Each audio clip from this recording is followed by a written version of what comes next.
Hello, this is Randy with Klock Werks, and today we're going to show you how to install the Outrider Rad Guard Screen for the 2015 Indian Scout. For the installation of the Rad Guard Screen, you'll need some of these tools and equipment. First off, something to protect your front fender when you remove the original radiator cover.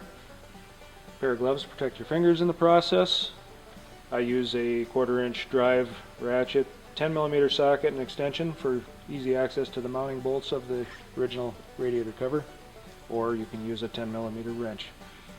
Silicone adhesive to help retain the Rad Guard in place. I like to use pipe cleaners to help retain the Rad Guard screen into place until the adhesive sets, or you can use zip ties, something similar to that. Okay, I've put my blanket over the front fender to protect that so I don't scratch that during the removal or installation of my radiator cover. We'll need to remove the two 10mm bolts that retain the original cover.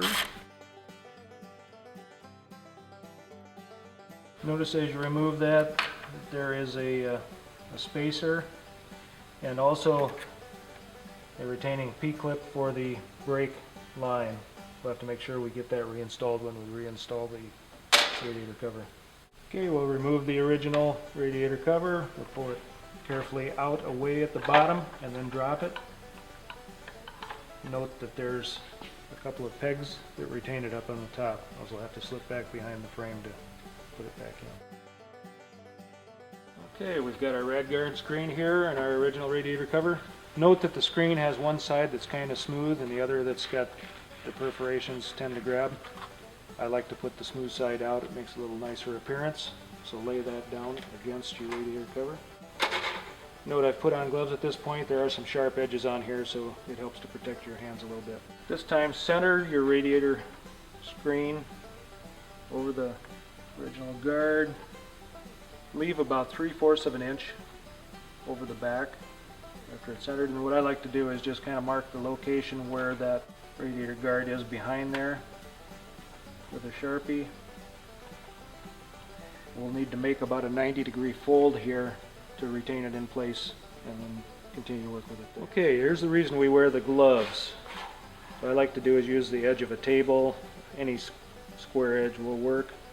Line up with the marks that you previously made and then fold that down at about a 90-degree angle along those marks. Okay, at this point we'll take our 90-degree folded edge, lay it along the bottom there, align it and center it, and then what I'll do is go with my gloved hand and push down the edge of this screen to form it to the contour of the original radiator guard. Okay, after you feel that you've got a nice, relatively snug fit of your Rad Guard to your radiator cover, we'll pull it away, set it aside. Okay, at this time we'll take our adhesive.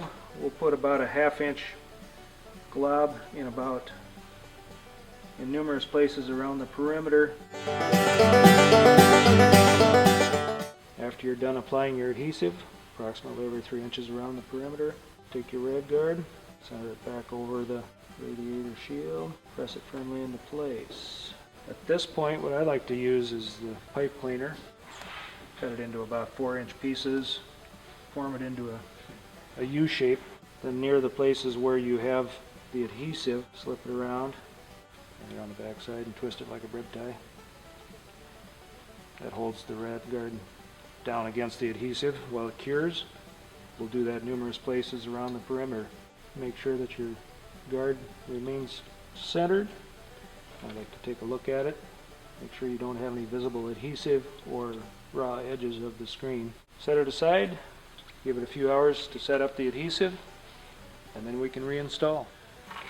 Now that we've allowed some time for our adhesive to set up, the screen is mounted thoroughly, we can remove our pipe cleaners we used to retain the screen until it was cured, and then we'll reinstall it. The pins up behind the frame radiator surround. Make sure that you still have the bushing that came off the original bolt installation installed with the bolt. I like to install that loosely, then go around to the other side and install the other one. Make sure that you get the brake line retaining P-clip installed. Install the bolt through the P-clip and pull it up into place, and then reinstall the bolt. Make sure the clutch cable is fitted behind the original radiator guard like it is here. Thank you for watching our installation video. Our Outrider Rad Guard Screen is now installed.